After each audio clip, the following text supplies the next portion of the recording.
Hey there, I'm Nicole King. I'm the broker owner of 41 Realty Group in Billings, Montana, and I'm here today with Ian Ullman with Guaranteed Rate.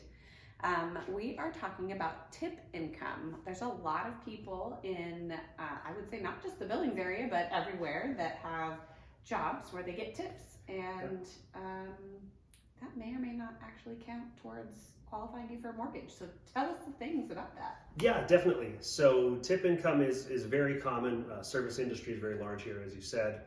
And not just service, I mean, there's all manner of jobs that have pretty consistent tip income to them. And so the way the lending guides treat tip income, for the most part, we want to see a 2-year history. Okay. The exception being USDA or rural development loans, you can potentially use tip income after a 12-month history of receipts.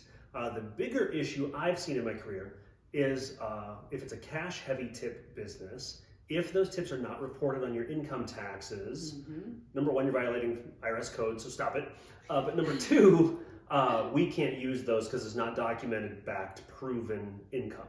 Okay. So the biggest thing there is to be filing your income taxes accurately with that tip income so that when the time comes to buy a home, your mortgage lender can use those numbers potentially towards your qualifying income. Okay.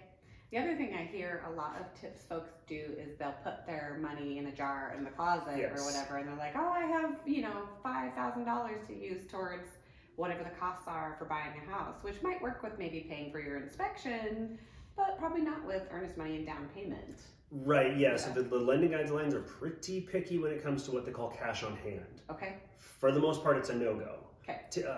Serving type jobs, restaurant jobs is a situation where it's potentially usable, but again, it's a whole lot more documentation to match up your weekly averages, what you're claiming you've been saving in cash, plus your taxes. If it's in an account ongoingly, it's a whole lot easier to trace and track all of that. So for the most part, just listen to your lender and put it into an account the week you get it, probably. Okay, so make sure that you're reporting it accurately on your taxes. Yep. And make sure it is not just sitting in your closet or under your mattress or something. Right, yeah, the real estate industry gets nervous when thousands of dollars of cash come out of a closet. Yeah. Yes, for many reasons. Okay, well, thank you very much for watching today.